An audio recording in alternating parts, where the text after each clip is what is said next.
If you're anything like me, you're in the midst of chasing greatness. You're seeking another level in your life or your relationships or your finances or your career or your health. And you're like, man, I got to get to the next level. Greatness is not about money. Greatness is not about fame. Greatness is not about the big house. It's about that feeling. It's about that emotion that we all crave and want to say, I build my potential. And the last I checked, you and I weren't there yet. There's another level that we've got to attain to do that. It's becoming the best version of myself. It's about how good can I become?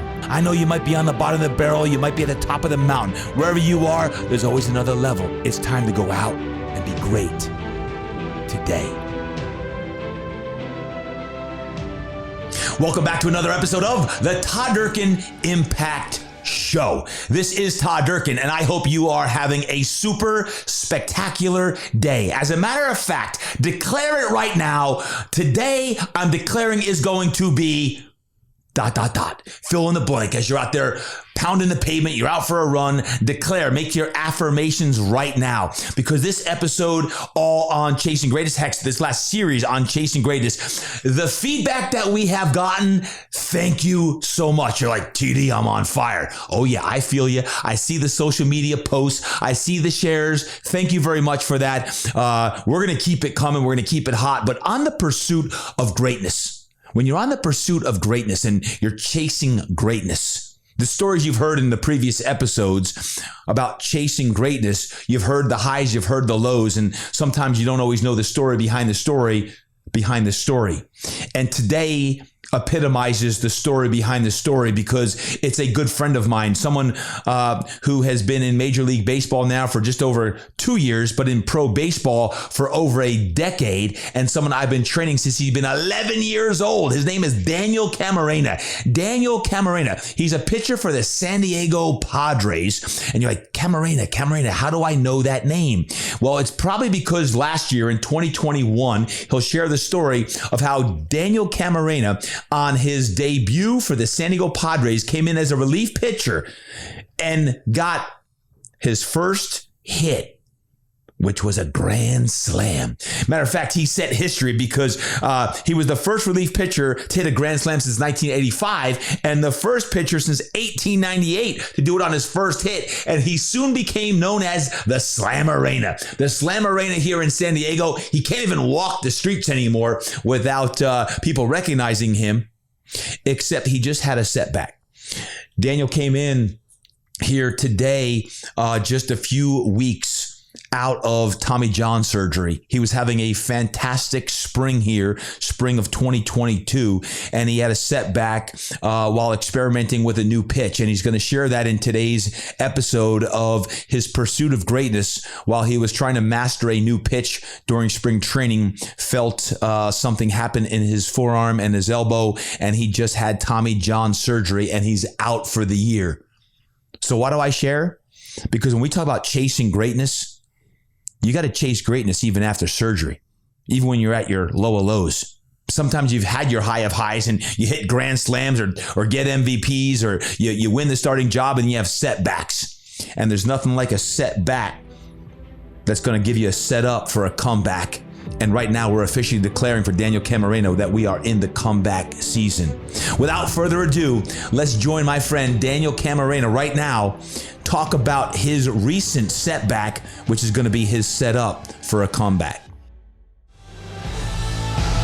Today's episode, powered by my friends over at CarnoSyn Beta Alanine. Yep, I've been working with CarnoSyn for a long time now, and I've been using pre-workout for, the better part of my life. And CarnoSyn, thank you for all you do to give me an edge in my workouts. And these days, I need every edge I can get. As a coach and trainer for over 25 years in the trenches, training the most elite athletes in the world, there's a few things when I guide them about supplements and what to do, what not to do.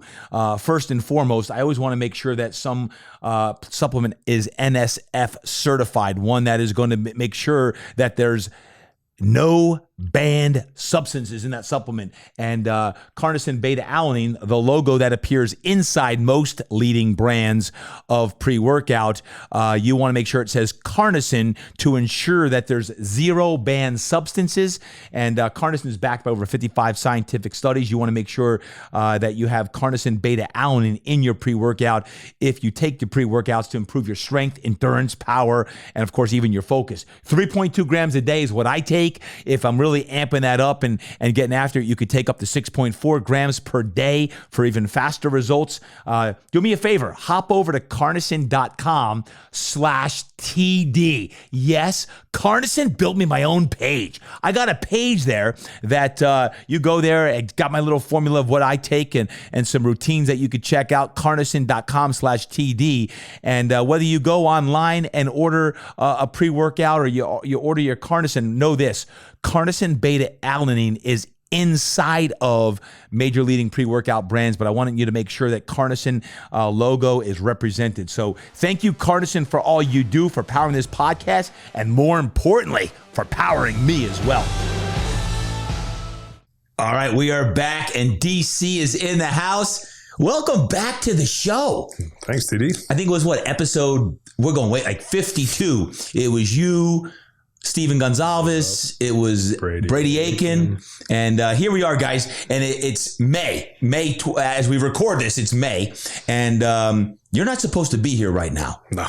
You're supposed to be pitching for the Padres. Mm-hmm. And DC is sitting here. As we talked on the intro, I shared that Daniel Camarena has an amazing story. He's been in the minor leagues.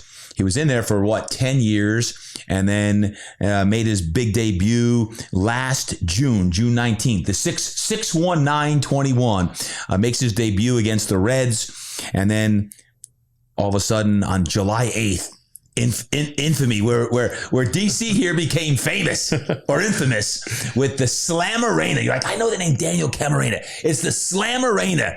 He hits not only a home run, a grand slam home run, which was the first grand slam home run by a relief pitcher on his first at bat since I think 1985. A long time ago. and the first pitcher since 1898 to do it on his first hit in the major leagues was Daniel Camarena. So you made history.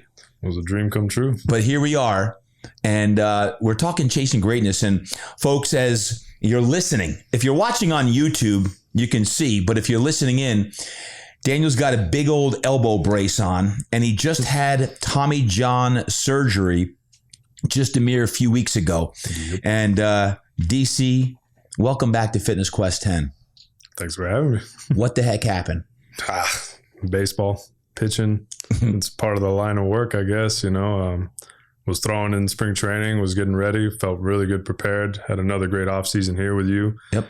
Was throwing the ball well, was working on some new pitches, just trying to up my game like I always do every spring training. Was working on this new split changeup, some cutters, normal stuff, things that you want to do, as you're preparing for the season, like, well, how can I get a little bit better, and up my game? And, I'm throwing this split changeup in the bullpens. It's looking great. I'm ready to bring it out to the games. I bring it out to like my first kind of scrimmage game, get 4 strikeouts with it. Everyone's happy. I'm happy with it. And I wake up the next morning to find I got some just really, really just a lot of elbow tightness, a lot more than usual, Okay. Kind of like when you wake up with a stiff back, kind of stiff neck, you just go like, dang, what did I do yesterday? I wake up like that every morning. My man. I'll say a prayer for you too then every morning. But I woke up like that, and I knew something was just off, and was it normal? It definitely didn't feel normal. Okay. I think we all as athletes, we have that general like soreness, kind of tightness, and you kind of, as a pro, you kind of figure out like, all right, am I sore today, yes. Or am I really like, is something wrong?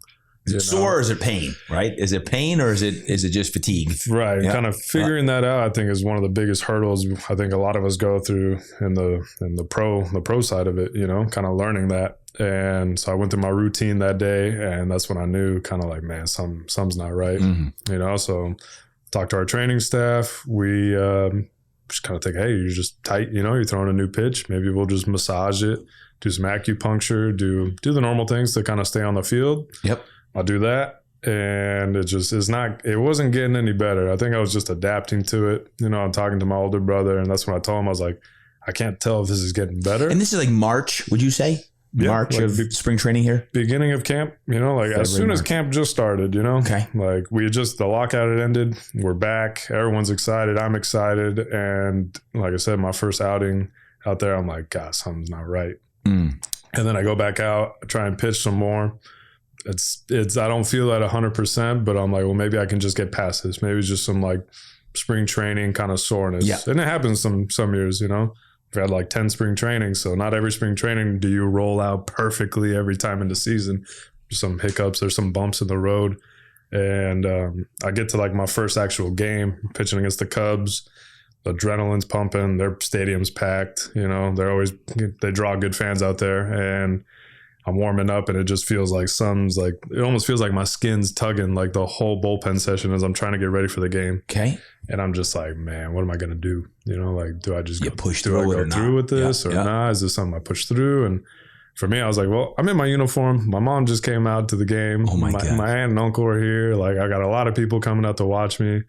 And I was like, well, let's see what happens. I go out there, and this is how just how fortune maybe had it. First batter, I get him. I'm about to strike him out. He swings it and misses, and it was a foul ball, and our catcher dropped it. He had it, and he dropped it. And I was like, dang, all right, well, let's get him on the next pitch. Next pitch, fastball, whack, home run. And I was like, oh, buddy. It's going to be a long day. Here we go. Like, this is how we're going to start this year. Yep. And, I proceed to get through the next couple of innings. And I just knew something was wrong. Okay. And that was the following morning, I said something to the team. We go get some MRIs, and they sat me down, they closed the door, and I know when they closed the door, and they kind of got that energy to them. I was like, something's not good. Yep. And sure enough, I had a grade 2 tear in my UCL, required surgery, and fast forward, here we are now in the recovery process. Spoken so businesslike, like just matter of fact, but the truth of the matter is, as all of you athletes listen in, because I know you're all athletes, even if you're 50 something years old listening in, or you're in your 60s or your 20s. Here's a guy who's still trying to make the club. Right? Even though you had your debut last year, you're still competing for a starting job and a job on the team. So when you have the opportunity, it's not like, I'm going to sandbag this one. I'll sit this one out today. It's like, I'm going out and dealing today. And of course, when mom's in the stand, you got to definitely deal it. Absolutely. And when you feel a little tightness, it's like, I'll push through it. I actually remember you called me. I was in Texas. I was at an event in Texas early April, right before surgery, which was April 5th. I think it was the 2nd you called me and said, hey, TD, I think I might have a little problem with my elbow. I'm going to LA to get to get that second opinion. Remember that? Yep. And I'm like, DC, we got to trust the process here. You're going to the best in the business. And if you got to get it done, you get it done now, because if it is a Tommy John surgery that's going to be needed, you're looking at about a year. Yep. And that would put you in a position where you got to get it done if you got to get it done, and then you go. And April 5th, sure enough, you had Tommy John surgery. Yeah. A few weeks later now, as we sit here, you're already in physical therapy, you're going. Talk about your mindset. Because when we talk about chasing greatness, I think sometimes people think greatness is, you see great athletes. You see people hitting grand slams and circling the bases, and 40,000 people are going bananas. And my text is blowing up like, DC just hit a grand slam. It's like all honky-dory. But you don't realize a 10-year journey to get to the bigs. Well, it's at a 10-year journey. You got your standing ovation, and you become I'll say a local hero to many people around here. And then now you're derailed. What's the mindset? Where you at? Whew. I think right now I'm in a much better place than I was, let's say, a couple of weeks ago, or, kind of right after the injury happened. I think it's just it was a roller coaster. Last year was the greatest year of my life. Right. After 10 years of laboring, like, to finally get that phone call, to finally share that moment with my family, my mom, my brother, friends, everybody who had ever like supported me, like you were part of it too, you know, that had told me like, hey, keep going, you can do this. This is what you started here when you were what, 11 years. How old were you when you started? I was 11 years old, tyke. man. DC started training here when he was 11. 11. Now he's almost 30. You 30 yet? November coming up. Still a young man. Sheesh. 11. Dang. Keep going. But yeah, just to like share that moment with everybody that like, hey, like all the hard work, all the belief, like it all finally came to fruition, you know, on 619, you know, and it was awesome to share that, you know, and then on top of it, the Grand Slam was just, it blew my socks off. Like it was, I think every kid dreams about, you know, getting a hit in the big leagues. And when I signed with the Yankees out of high school, like part of me, like the hitter in me, the athlete, that kind of like died because I knew like I chose to be a pitcher. Yep. So I thought, well, hitting might not ever be in the cards for me anymore, you know, and I love to hit and just to like have that, you know, with me, I guess forever, like is probably one of the coolest things. Yeah. It's amazing. Less than a year, you're at the high of highs. Yeah. It's in San Diego at Petco Park. Yeah. His family, he's, you know, from just 20 minutes away in San Diego. And for those of you not from San Diego, our area code is 619. He gets called up on 619, makes his debut on 619. And then, you know, less than a month later, you know, hits that Grand Slam, 40-something thousand people, standing ovation. DC's got the swag chain on. I'm like, oh, DC's made it. He's got the swag chain. I did, man. And again, here we are less than a year later, and you got a swirl of emotions going on. Talk about that. Like in your head, I'm always curious about when you're facing one of your lowest moments in an 11-year professional career so far. Yeah. Is it you're questioning like, why did I try a new pitch? Absolutely. Like what's going through your head? What are some of the things? I sat there at nights. I couldn't sleep for a couple of nights, you know, because like you said, you start questioning everything you did. I'm like, well, did I eat right? You know, did I sleep right? Did I train right? You know, I'm just checking off all the boxes, trying to look at like, what did I do? Did I do anything differently that, you know, that maybe I shouldn't have done?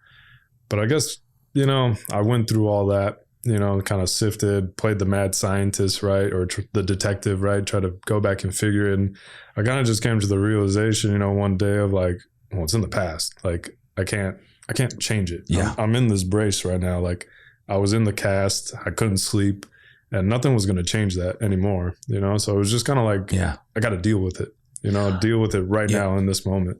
So just to talk baseball for a moment, you had how many would you consider good pitches? 2 or 3 before this splitter? I'd say 2, 3. A fastball you were throwing how fast? Upwards to 96. I was going to say 95, 96, 97. Back in before you left here, just January, February, you were throwing 96, 97. Yeah. And then you had your curveball. Yep.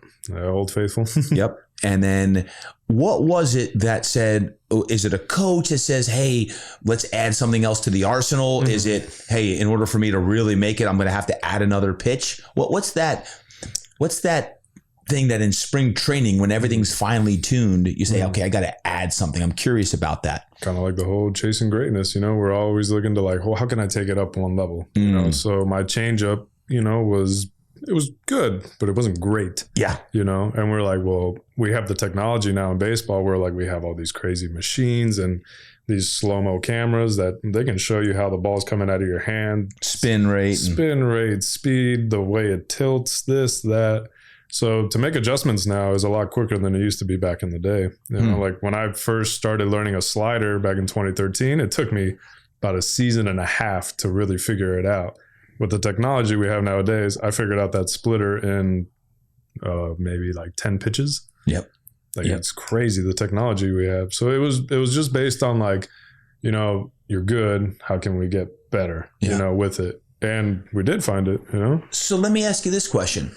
Baseball is becoming very technological. Spin rate and all of the things. Yeah, is it a good thing or a bad thing? I've talked to CY, Chris Young, about this, right? And you used to train with CY back in the day. Yep. I know now he's with the Texas Rangers. But in so many ways, even when you look at stats and analytics, it's becoming so technological. What's the balance between technology and just going out there and throwing the ball old school and not worrying about that. Where do you stand as a player with that? I think just like in anything in life, you gotta have to have a balance of it. You know, if you get too far on the old school side, I feel like you're being naive to like, hey, there's some good information out there that you can use. Yep. You know, but the same way, if you get too far on the other side, you forget like it's a game, you guys. Yeah. Like we can, at any moment in time, we're humans. Yeah. There's a human element to it. So you can shift a guy all the way over, and you've seen it with all the power lefties. Oh, you're going to shift me? I'll bunt. There's the human element of it. Yeah. You know, and percentages say they'll only do that 5% of the time. Yeah. Well, we can still do it 5% of the time.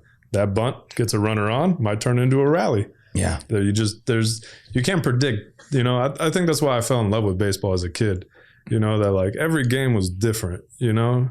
I mean, I've played through 10 years of my minor league career, and I can't say not one start has been the same as any of the other ones. It's a different, it's a different puzzle when you get into a game, you know? Right. One start, your team might put up 5 runs in the first inning, and now you go like, well, I really got to put pedal to the metal here and make sure they don't breathe life.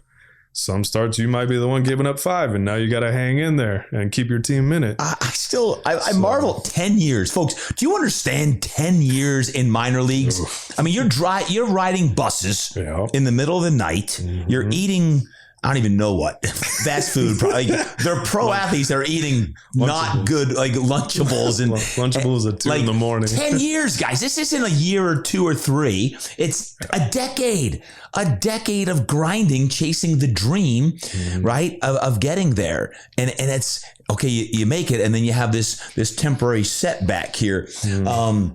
So what in your mind, because baseball's a game of failure, right? And it's when you talk about mindset in baseball, it's perseverance and resilience over weeks and months, seasons of time. 82 games? Oof, if you make the playoffs and you play as many games as you want to, it's upwards. It's a lot. You get to where you want to, you're going to get up in that 200 range. It's a lot of games. So. Your mindset now has to be uber focused, as we discussed this week. You're about a month out of surgery. Yeah. What's the mindset here over the next several months? So if someone is injured or hurt or has a setback in life, what's the mindset over the next few months? For me right now, it's just, I feel like I'm in the woods right now, right? So I'm in the woods and I can't, I'd ask somebody, how many weeks are in a year? It's what? 52. 52. I'm in week 4 or 5 of it. Yeah, there you go. So I can't really see my way out of the woods right now, right? You know, but I can see my next step, you know, and I'm just focused on taking that next step, you know, and not trying to do too much. I understand it's a healing process right now. I'm trying to heal and recover. And not only that, but take advantage of this time, you know, that like, I don't have the stresses of like, man, I got to study my scouting reports and do all this and that. And the stress of a game, a Major League Baseball game, you know, I finally got a taste of that, you know, what it's like to pitch in front of that many people. And then you forget on top of it, it's on national television. So you do anything funny, you can end up on ESPN. So just dealing and handling, you know, I don't have to handle or deal with all that stress, you know, so I can really, for me, it's like dial in the routines, dial in what got me to the league, you know, what got me there and how can I perfect it or make it better. Any little small detail way. So tell me about that, the healing process. What are you doing to optimize the healing right now? Again, you're at about 4 weeks, but I always say that first phase, the first 12 weeks here are crucial. What are you doing to optimize healing on all levels, on a cellular level, on up to your mental? Yeah, I mean, I asked to be at home because I knew, you know, my family and I are super tight knit. So if there was any healing need to be done, I wanted to be close to my family, my closest friends. Be around here, spend some time with you, you know, and just keep the good energy going. People that like bring me your environment. Absolutely. You know, if you're doing this, I know there's some guys out in Arizona right now, and I've done it too in the past with the Yankees where I was out in Tampa by myself and you're just trying to get through that by yourself. It's difficult. Some dark rabbit holes you end up going down, you know, it's hard. So I asked to be home, you know, I wanted to be around my family, my dog, you know. Love it. Little things like that. I mean, I got essential oils in my room, things that help me sleep at night. I bought a new TV, just some form of entertainment, you know, a PS5. I've gotten some new books and I just, kind of taking it like, all right, maybe today I'm going to read a little bit. Maybe today I'm going to play some video games and, try and beat some people online, get the competitiveness out of me. What about nutritionally? Nutritionally? Hydration, nutrition. What are you doing there to optimize? Extra on that. Extra hydration. Because I just understand, like, my body just went through a traumatic event. Exactly right. I'm glad I wasn't awake to see it. Yep. I look at the scar and I'm like, yeesh. So when I talked about DC the other day, how when you have surgery, like your elastin and your collagen is all compromised. So when you talk about fascia, connective tissue, when your elastin and collagen is compromised, we need to do everything, especially early on, the first few weeks of healing. When it comes to hydration, we used to always talk about, half your body weight in fluid ounces. Now it goes to 1 ounce of water per pound of body weight. We've got to really, double that. And when it comes to all your different, there you go. He's got his water out, swigging it on that, and everything from their, turmeric to curcumin to ginger to teas, fish oils and tea, all of the laundry list of things to heal. Anything else that you're doing beside that what I just mentioned, the fish oils, the turmeric, curcumin, anything else? Diet wise. I mean, healthy fats. I think healthy fats are super important. I mean, I follow, Rob. Rob's been on this show plenty of times. I think everybody loves Rob. Rob Yang's my man. Yeah, he's my man too, man. He takes care of me. And, protein, fat, fiber, PFF. I live by it. I love it. And that's basically me and my mom. That's why I chose to be back home with mom. I can't, it's hard to cook with one hand. That's right. So mom's been helping me out. She's been working up the PFF meals, and we're just dialing all that in, especially now.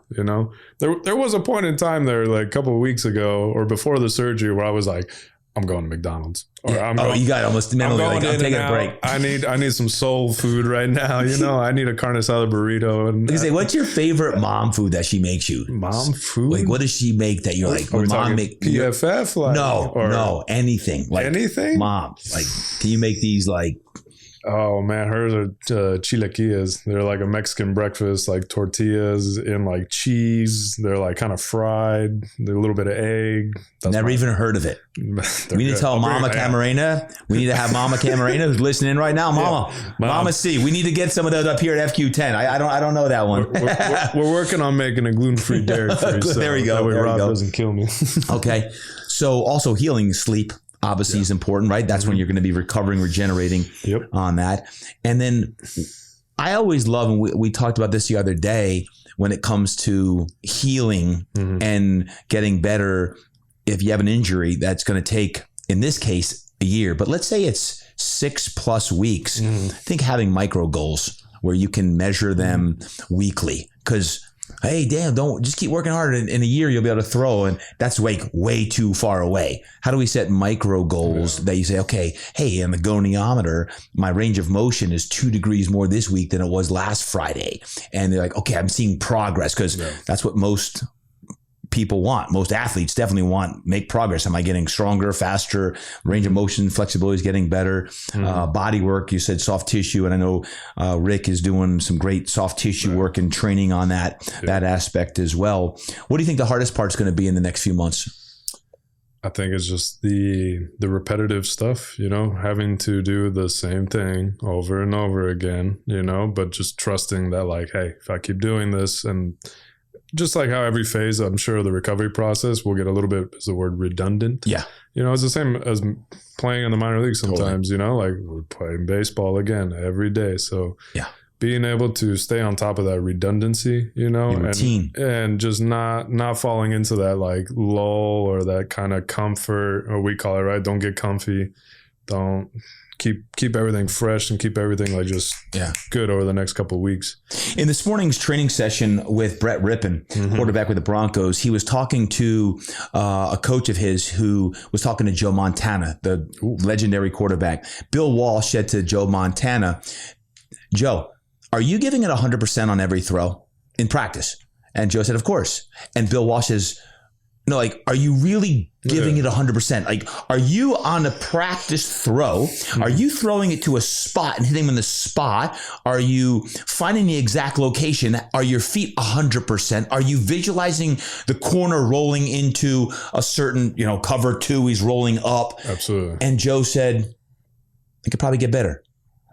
And I love that wisdom from Coach Walsh, Bill Walsh with the 49ers, because Brett Ripp and I were talking about chasing greatness. We were talking about how do you have the attention to detail in a routine every day. We're down practicing, and like, can you visualize you getting better every day? Like that attention to detail and the focus of not just going through the routine because you're going through the routine like everyone else goes through the routine, because then you'll be like everybody else. I don't care at what level, including the pros, you'll be like everyone else. That's not good enough. There's always another level. And I think, man, Joe Montana, that was my guy growing up. I love that mentality that Coach Walsh is. Are you giving it 100% in every practice? Like, are you dialed in? Are you going through the read? You make that throw, boom, and then you come down and check down your different reads. You used to see DB do that all the time with the Saints, right? He'd make a throw, and in practice, he'd visualize that.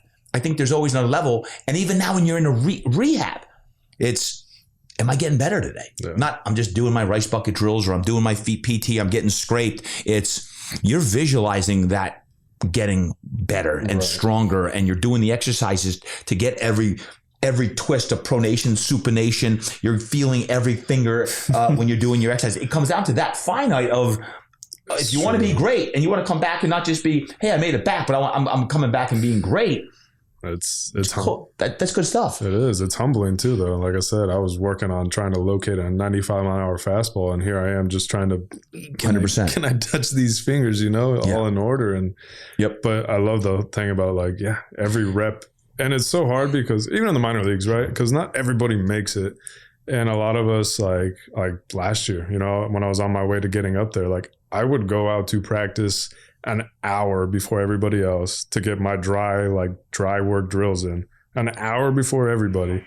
And they'd all see me walking out there, and they were like, Jesus Christ, here he goes again. This dude don't stop, And everybody would always kind of be like, why don't you relax a little bit, or, this or that. And I was just like, man, I don't want to be like everybody else. I'm trying to go places that we're all not. That's right. So I worked until I finally got that call up.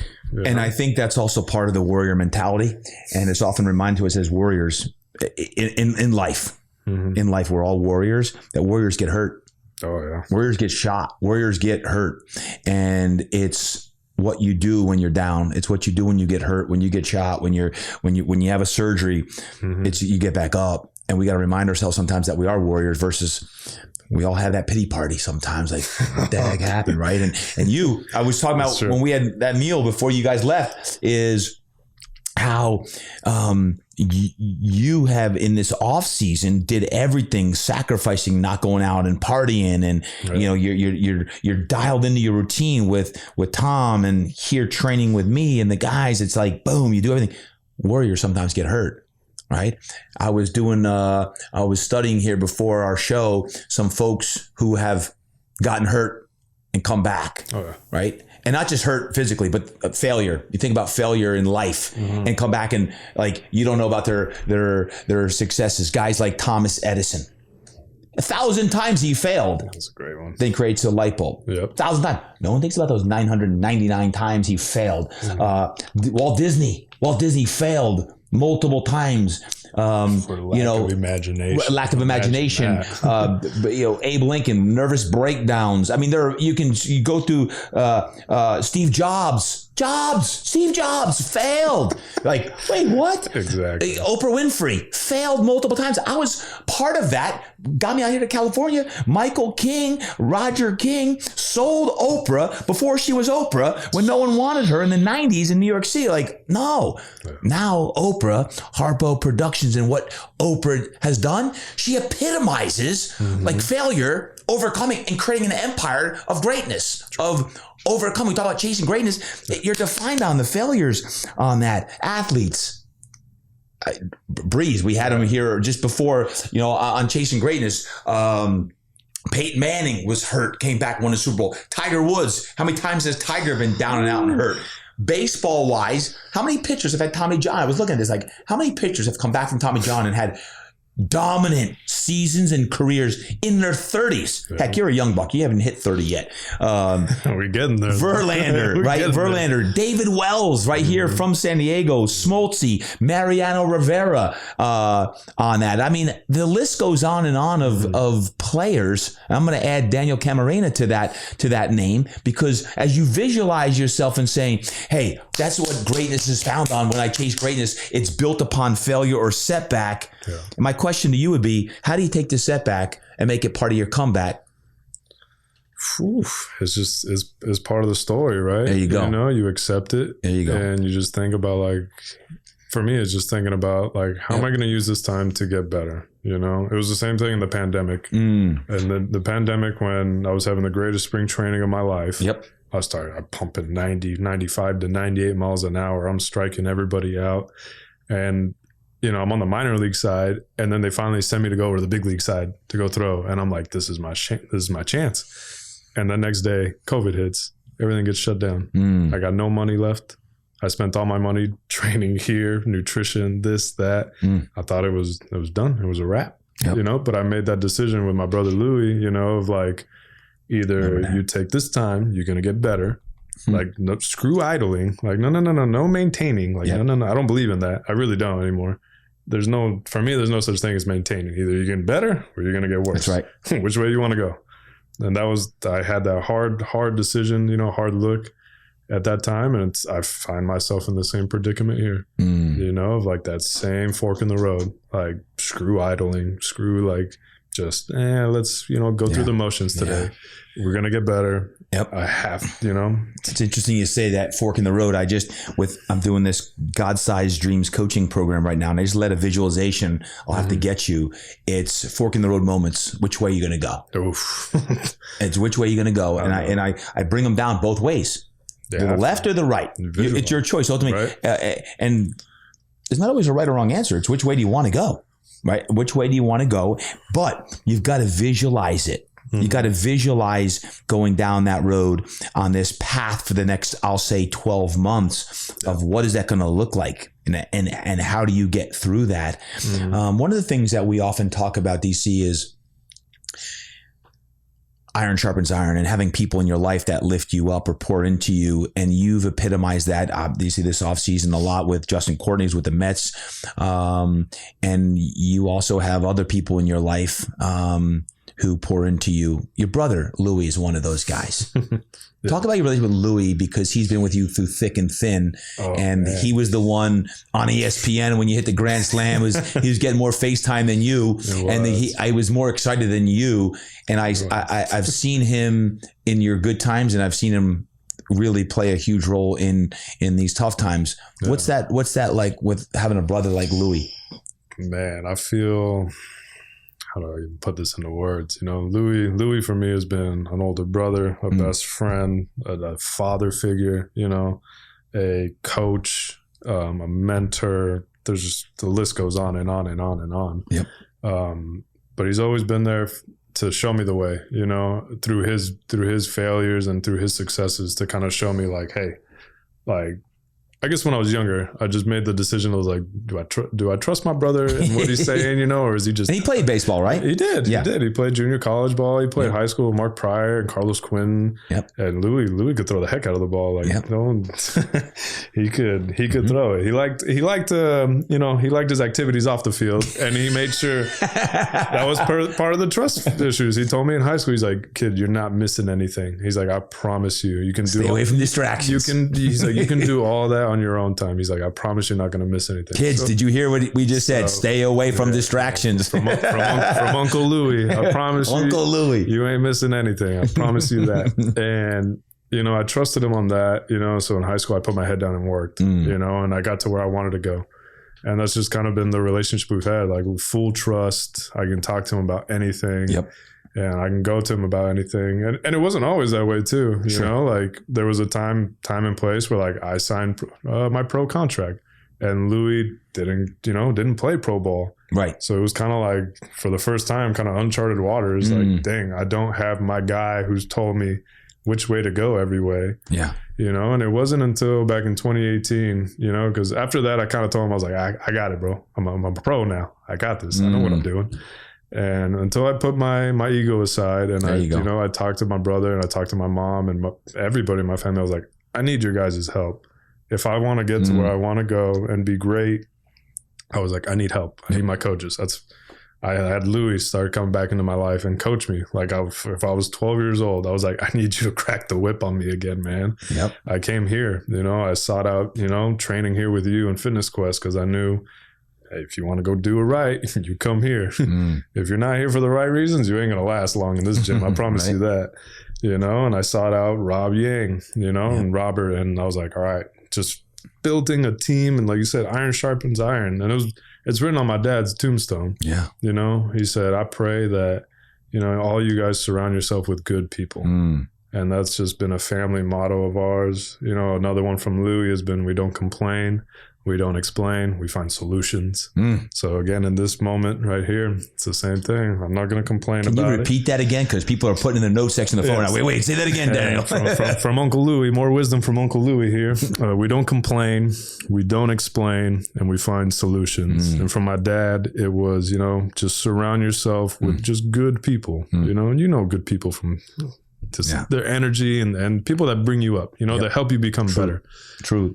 And you have done a great job with that. And you go throw with Justin and over with Tom House, and then come over here and train. I'm like, you guys are rocking and rolling. Let's just step back because I want to make sure that we revel in the history that was made less than a year ago in 2021. Just so everyone understands that when you got in that game, you guys were down 8-2. But I made it 8-2. Unfortunately, so you're a relief pitcher. I came into the game 6-0. Okay, so it's 6-0. 6-0. You guys are losing. We're losing. Keep going. Tell me the story. And I mean, I'll backtrack even before that. Me and my buddy James Norwood hop on the flight. You know, in the morning, we get a phone call at 2 in the morning. Because you're in Texas? We're in El Paso, and we're just like, we're kind of, as you get called up, you know, you're excited. You're kind of trying to let your people know that you're going up, and you know, obviously you're checking like, well, who's throwing tomorrow? You know, and we look. Wait, let me say, you're in Texas, and what time was it? 2 in the morning. On what day? What night? Was it like a Saturday? No, because that was a weekend. I'm not sure. But like you guys were out doing quote extracurricular activities late night. No. Okay, good. I didn't want to make sure you're out and all of a sudden you get, hey, you're throwing tomorrow. No. Okay, so you're behaving yourself in El Paso, Texas. There's probably not that much to do in El Paso, but you loved it because it's AAA Padres over there. That's a great environment. Keep going. And, you know, we both get the phone call. So we got to go to the stadium. We got to pack our bags at 2 in the morning. So we got a security guard. He opens it up. We're packing our bags and we're just talking like, well, who's throwing tomorrow? Well, it's Darvish, who's at that point, I think he was like 7-1 with like a sub-2 ERA. By the way, isn't you Darvish? Didn't he have Tommy John at one point? I believe so. Wow.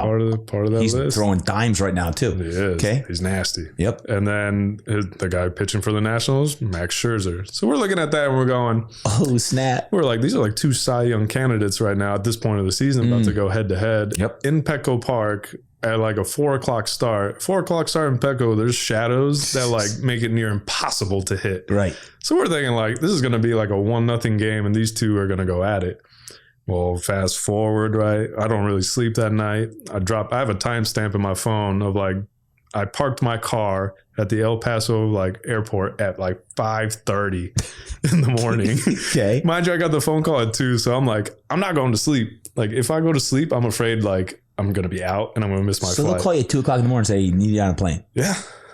It's stressful. Like I said, I don't have to deal with any of those stresses this year. So that's one of the positives I take out of it. So it's 5:30 in the morning. You're at the airport. Yep. Okay. And we're just laughing. You know, me and James and Norwood, we call him Drip. Me and Drip are like, we're not going to play today. Right. It's not going to happen. No. And fast forward 3rd inning. Did you sleep at all between 5:30 like that day? I slept on the flight.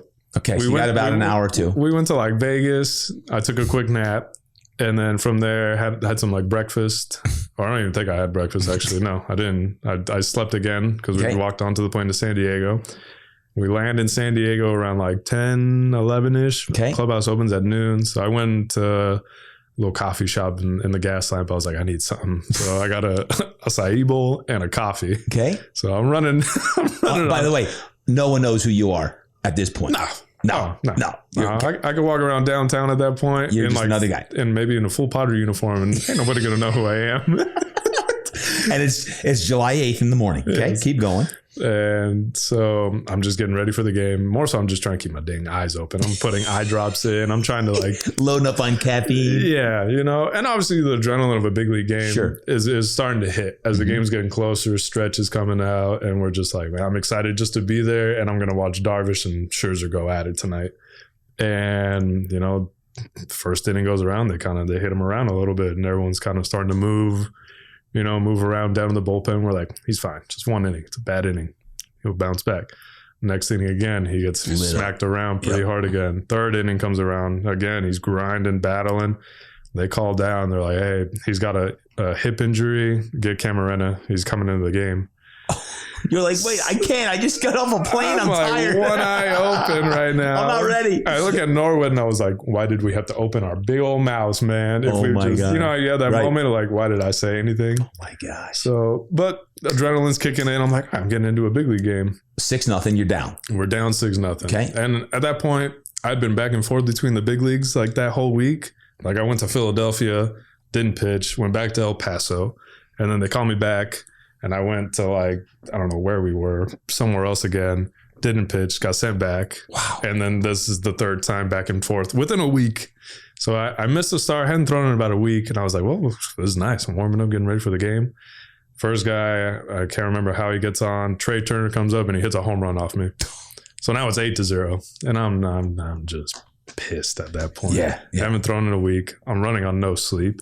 And now on top of it, caffeinated up. I'm getting my butt kicked now too. So in front of 40,000 people. Yes. Packed house. My mom's in the stands. It was Saturday. It was Saturday night. I think we had just got full capacity back. Yep. You were absolutely right. So I was just not a happy camper at that point, 8-0. You're down. 8-0. I'm walking back into the dugout and everyone's, like, hey, it's okay, man. You got to eat up some innings. And I'm thinking at that point, like, hey, I'm going to eat up innings. And guess what? I'm going to be back in El Paso tonight. Great. Okay. So, and I look and I always remember when I used to hit when I was younger, I'd always look at the lineup like, all right, where are we at in the lineup and where am I at? And we're at the top of the order. So Tatis is leading off and I'm in the 9th hole, right? Okay. Obviously last hitter. And I was like, if I get up this inning, we're probably going to come back. We're going to be in the middle of this game. So be ready to roll. Something might happen, And that's how I always used to look at it when I was a kid. Where am I in the lineup? What would it take to get to that part of that lineup? Yep. And I was like, well, something good's going to have to happen to get there. And it came from my travel ball coach, Mike Spears, rest in peace, Mike. And he would always tell us, he'd be like, just, hey, get so-and-so up. Don't worry about scoring all these runs. Just find a way to get so-and-so up. And he's up 5th this inning. Okay. And that was all we'd worry about. And we'd find a way, scratch, claw. If we'd get so-and-so up, he'd tell us we're going to win the game. And so, not that my teammates knew I'm thinking that, but I was just thinking in my head, if I get up this inning, I bet you we're going to have a chance to win this game. You're thinking that? Somehow. Yeah, because you haven't hit in weeks. In a week. And never took a bat in Major League Baseball. I had one at bat. Okay. I struck out my first big league at bat. Okay. So you had one shot at Major League and you struck out. Yes. Okay. Which was way more nervous than pitching. Going up to the plate in a big league game was But why? way more nervous. They don't expect you to get a hit. But it's a really unfamiliar territory. I mean, pitchers stand up there and they just stand there they don't even look like they're trying. I know, but I want to try. I know. I used to hit. I love that. I was like, oh, hey, I'm not an automatic out. Amen. Well, at least, not that I'm automatic out. I'm not going to let it just be an automatic out. I'm going to scratch and claw. So keep going. Tatis, what, does he get a hit or something probably? Tatis hits a home run. Imagine that. We're gone. I'm still kind of looking through all right, who's next in the order? Going through my normal pitcher stuff, thinking of that's enough. I've had enough of these home runs and people scoring on me. And he hits Machado. Grisham hits a single. He hits Hosmer. And I'm looking, I'm like, we got the bases loaded. And I was like, oh, here we go.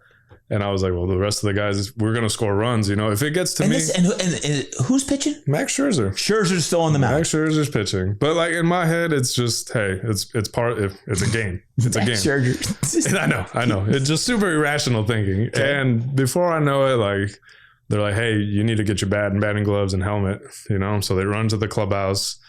The bat and batting gloves are from my really close friend, Gosuke Kato, who just made his Major League debut as well. 8 years in the minor leagues. Just got his first hit the other day. Wow. So shout out to Gosuke for that one. And my other friend, Christian Lopes, same thing. 11 years in the minor leagues. Finally made it up to the big leagues this year. Wait, where were your batting gloves? I don't have any. I'm a pitcher. This is great. You're not even ready to go. I had I have weightlifting gloves from here. Like the cutoff finger ones? Yeah, from here. I ain't got no batting gloves. Okay. So you're borrowing someone's batting gloves. Yeah, my buddy from the beginning of the year, Okay. he's a great friend. Like all good friends, goes, hey, you know what? I got a surplus of batting gloves. Here, take it, man. And I was like, you sure? And he's like, just take it, like good dude. I was just like trying not to break the dang bat. Right. So I get all that. I'm looking. I think, who was it? Another walk, a run comes in, and I'm on deck at that point. And I'm talking to our assistant hitting coach, Flash. And Flash kind of walks up to me. The dugout mood is still kind of like, we're trying to get back in this game, but we're not. Yeah, it's 8-1. Yeah, I think we get it to like 8-2. It was 8-2, and then Flash, they're kind of making the decision like we're gonna let Cammy hit. I need to eat up innings instead of trying to get back into this game. Like most people would think, put in a pinch hitter there, right? Sure, put in a pinch hitter and try and make something happen. Pitcher can't hit. So everybody seeing me go to the plate thought it was like us conceding the game. Like, well, all right, whatever. We're gonna let the pitcher. Cammy's hitting. Yeah. So Flash he gives me the rundown of like fastball, maybe a changeup, and then a little slap on the ass, and like, good luck, dude. And at that point, like I said, my mindset's still more like I'm gonna get my chance to hit.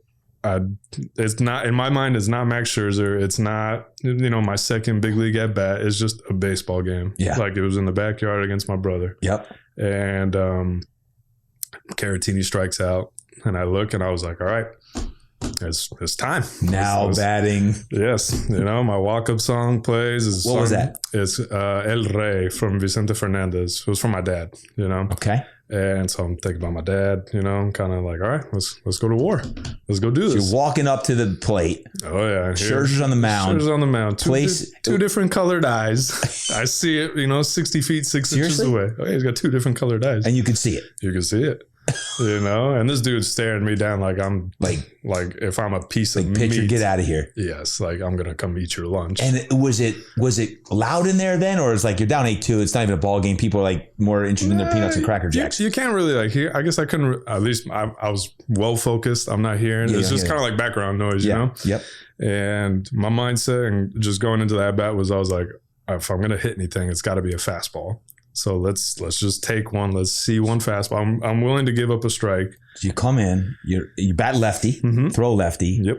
Here you are, left side of the plate. You're on the right, hitting lefty. You're on the right side of the plate. Yep. Okay. And Scherzer throws right. Yep. And first pitch fastball, and I see and I take it. I'm like, all right, cool. I think I have it timed down now. Like, and I was like, the next one he throws, if it looks like that, I'm a swing. It was a strike. It was a strike. Okay. So I gave up a strike. 0-1. Next pitch, right? Another fastball's coming. I swing what I think is on time. And I don't even know where the ball goes. So I'm sprinting down the first baseline. I did it. And it was foul. Okay. But I have no idea where it went. What's the last time I hit? And it was like 96. So you're 0-2. I'm 0-2. And I'm walking back. And our How many outs? One or two? bad boy, 2 outs. 2 outs. 0-2. Scherzer on the mound. Yes. Daniel Camarena. Mm-hmm. Like, who's that? At the plate. Yep. And I asked our bad boy, I'm like, where did that ball go? And I was like, I feel like everyone's watching me now. And he's like, it went like 20 rows behind third base. And I was like, okay. So in my head, you're late. I'm late. I'm really late. And I thought I was on time. So what I thought was like on time, I'm actually back here. Yep. So to get to there, I'm going to have to think out here. There you go. So I'm thinking in my head, like, try and hit this into our dugout, into the first base dugout. And that will get you on time. That's the adjustment. So next pitch comes, right? It's 0-2. And I see like a changeup out of his, like I read it. It doesn't get there as fast as the other ones, right? Simple. I don't swing, ball. And I was like, in my head, I was like, he's going to throw a fastball here. Sure. He tried to slow me down, see if I was going to just swing at anything. I didn't.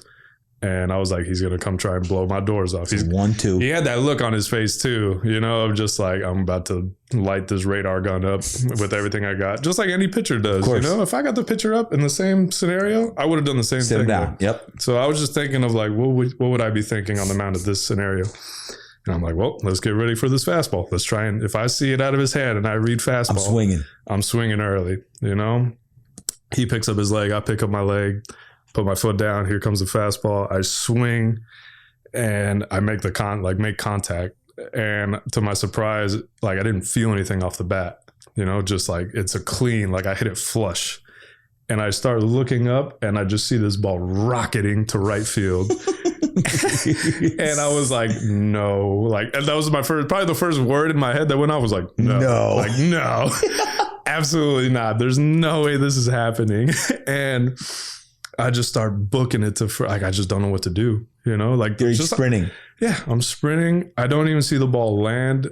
At that point, it just feels like a dream, like one of those dreams I had as a kid, you know, like at this point, I think like I tell people like I thought I died. I don't know, like every kid dreams about getting their first big league hit, you know, and here I am in San Diego and I'm watching this ball is like going over the fence for a grand slam off a future Hall of Famer. And my mind can't comprehend this as I'm like floating around the bases. So like, I'm waiting for one of those moments of like, well, if this is one of those dreams, like my dad usually pops up in these, you know, so I'm just thinking about my dad. I'm rounding third base. The place is going nuts, but I couldn't really hear anything at the time. You know, like I said, like it's a blackout moment. Like my mind can't comprehend like all this is happening. And I'm just thinking about my dad. I'm thinking about my dad running towards home plate. You know, I kissed my wrist. I got my tattoo right here of the last words he ever told me, you know, it said, follow your dream. And that's all I could think about, you know, just, wow, you know. And as soon as I do that I look down and my teammates are going bananas. Hosmer's losing his mind. Grisham's losing his mind. Myers is losing his mind. The whole stadium is going nuts, you know, and I'm just high-fiving everybody, just enjoying that moment. Absolutely. It just hit. I walked to the dugout. They got the swag chain. Manny puts it on me. I'm fired up. I'm just saying, like, let's go. Like, come on, boys. Like, we're going to go back and win this game.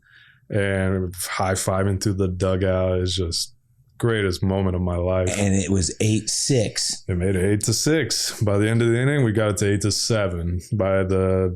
I throw one more inning after that, and that was probably the hardest thing of that, to go back out on the mound. Really shot after that. Go back out on the mound. Yeah. And I'm like, I can't feel my arms. I can't feel my legs. I had just had this out of body experience. And the first two pitches I throw are like 90 and 91, and they almost hit the backstop, you know, and I turned back to the other side of the mound, grabbed the rosin bag, took a deep breath.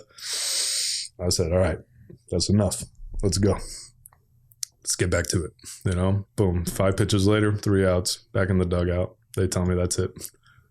And you guys won the game. And we come back and win. We tie it up in I think it was like the 7th. It's 8-8. We get to the 9th. And it was just one of those games where it was like, we've come this far. There ain't no way we're losing this game. History was made. July 8th, 2021, Daniel Camarena became the first relief pitcher to hit a grand slam since 1985 and the first pitcher since 1898 to do so on his first hit. Oof. You tasted greatness. I did. You tasted greatness. You know what it's like. Right. You tasted that. And I never forget, I was with my family at the beach when that was happening because my phone, I never forgot, my phone starts blowing up. I'm like, what's going on? I look down and it's like, Daniel just hit a grand slam for the Padres. I'm like, Daniel's in Texas. Yep. What is it? What are you talking about? And I'm like getting dozens of texts from people who are at the stadium watching. Yeah. I turn on, online, it was streaming, and 40,000 people are just going bananas. And next thing I know, I see that swag chain. And let's just say this, that morning no one knew who you were. No. And that night, you couldn't walk the streets because everyone knew who Daniel Camarena was. Yeah. Oh my gosh. I remember on the All-Star break a couple weeks later, you came in the train here and people was like, hey, that's Slamarena, right? I'm like, yeah, that's Slamarena. That's the same guy who's been training here for the last 4 years, guys. No, not the last 4 years, since you were 11. Exactly. You've been here for about 20 years. And here you are. I guess what I want people to know is this, because you've tasted the highs and the lows. And right now you're back. You're trying to feel like you're trying to get back to where you were. Yeah. If there's a young baseball player or football player or athlete, someone who's hurt, down, out, and it's going to be a year, and then you know it's going to be a year. What advice might you give somebody to help them get through a difficult time like you're in right now? Yeah. And when I asked you to come on, you're like, TD, I just had surgery. I'm not at my best. Exactly. Yeah. That's called greatness. What advice would you give them? Kind of, I guess, where do I start? I guess the way I've looked at it through baseball terms, and same in life, right? In baseball, I've learned, or at least in all my starts, every game you're going to run into adversity. Adversity is going to pop its ugly little head. Yep. At some point throughout a game, throughout a start. You never know which way it's going to show up. It could be an umpire blowing a call. It could be a teammate making an error. I don't know, like something's just not going to, it just seems like most games usually there's a moment in the game where it can get away from you, or you're going to overcome that adversity and get over that hump and be on your way, you know? And I think the same goes for his life, you know, and for all of us right now who are injured, who just got dealt that card or are now facing that adversity, you know, it's, you got to overcome it, you know, and to overcome it, like I said, get together with your family, get together with your friends, surround yourself with good people that pick you up, find the things that you love to do, you know, and it's tough for me too, because baseball is what I love to do. I don't really have any other hobbies. That's right. I'm starting to look for some, but if they're like me, you know, where like I live, breathe, everything, eat baseball, like it's hard, you know, so I play baseball video games, just finding different ways to take it one step at a time, you know, like when the adversity hits in the game, right? Let's just say the umpire blew the call and now, great, I got to make one more pitch, you know, I got to just focus on this next pitch, make the next pitch, you know, or if it's a quarterback, right? You threw a good ball, went through your receiver's hands, and now they're taking it back the other way. You know, you got to just focus on the next play and when you're going to get back out there. So for me, it's just focusing on getting my range of motion back, you know, and trying to keep a good head on my shoulders right now. And it's a lot easier said than done. Yep. Like it's a daily task. It is. It's a moment to moment thing, you know, and that's what I've learned same through the minor leagues. Like you're going to have some highs, you're going to have some lows. What separates minor leaguers and big leaguers is the consistency in the big leaguers game. You know, and I feel like it's because they're able to overcome those obstacles and that adversity. And none of us ever know how it's going to come up. Yeah. Like I didn't see this coming. That's right. I work with Tom, with Housey. We've done everything. If it wasn't for Tom, like I don't get to the big leagues, you know? Yep. And here I am, it just out of nowhere. Right. It really popped up one morning and I couldn't tell you it was coming or not, but it's on my doorstep now. I'm in this brace now. And it's part of your story. It is. Yeah. And there's just accepting it, I think, is part of it. You know, I didn't want to accept it for the first couple of weeks, you know, just like, but you learn to accept it when you're in a cast and you're, you know, or you're in the operating room. Yep. But like I said, my biggest thing was I wanted to be at home with my family. You know, I want to be around the people that make me better and spending as much time around them and also just not being like a burden around them either, you know. Don't bring them down. Misery like loves company, right? So just finding a way to stay up, you know, find a routine, find these little mini micro goals that we talk about of like, hey, if this week I just want to get my arm to 90 degrees, so be it. That's right. You know, it might not be trying to strike out Mike Trout, you know, like things that I enjoy, like going to go do or hitting grand slams off Max Scherzer. But if in that moment, you know, for that day, if it's getting to 90 degrees, that's my hitting my grand slam moment, then you know what? I'm okay with that for right now because it's not going to be like that forever. That's right.